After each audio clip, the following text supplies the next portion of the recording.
Hormuz strait में Iran की बड़ी कार्रवाई ने अंतर्राष्ट्रीय स्तर पर हलचल मचा दी है। ईरान के इस्लामिक रिवोल्यूशनरी गार्ड कोर यानी IRGC ने 2 मालवाहक जहाजों को जब्त कर लिया।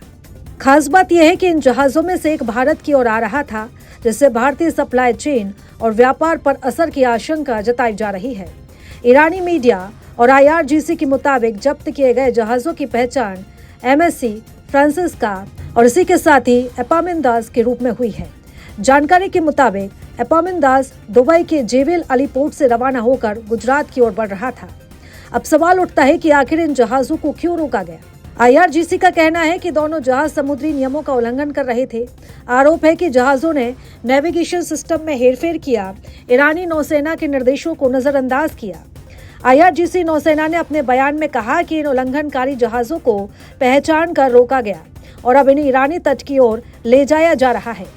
ईरान ने साफ तौर पर कहा है कि हॉर्मुज स्ट्रेट जैसे संवेदनशील मार्ग में सुरक्षा से कोई समझौता नहीं किया जाएगा।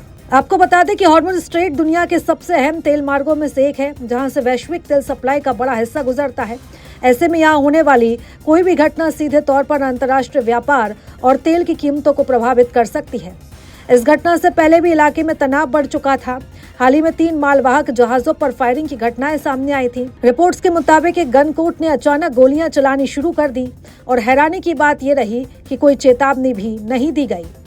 और इसी बीच अब ईरान ने वेस्ट एशिया में अमेरिकी तेल कंपनी और तेल कुओं को लेकर भी बड़ा बयान दिया है। ईरान ने चेतावनी दी है कि अगर इसके इंफ्रा पर हमला किया गया तो वो अमेरिकी स्वामित्व वाले तेल ठिकानों को निशाना बनाएगा। यह पूरा घटनाक्रम ऐसे समय में हो रहा है जब अमेरिका और ईरान के बीच सीज़फायर को हाल ही में 2 हफ्तों के लिए बढ़ाया गया और इसके बावजूद क्षेत्र में अब तनाव कम होने की वजह और भी ज्यादा बढ़ता हुआ नजर आ रहा है। साथ ही अमेरिका ने अपने उपराष्ट्रपति JD वेंस की पाकिस्तान यात्रा को भी स्थगित कर दिया है, जिसे इस पूरे हालात से जोड़कर अब देखा जा रहा है। कुल मिलाकर हॉर्मुज स्ट्रेट में बढ़ती हलचल और ईरान की आक्रामक रणनीति ने वेस्ट एशिया में एक बार फिर अस्थिरता बढ़ा दी है और इसका असर आने वाले समय में वैश्विक व्यापार, तेल की कीमत और समुद्री सुरक्षा पर साफ तौर पर देखने को मिल सकता है।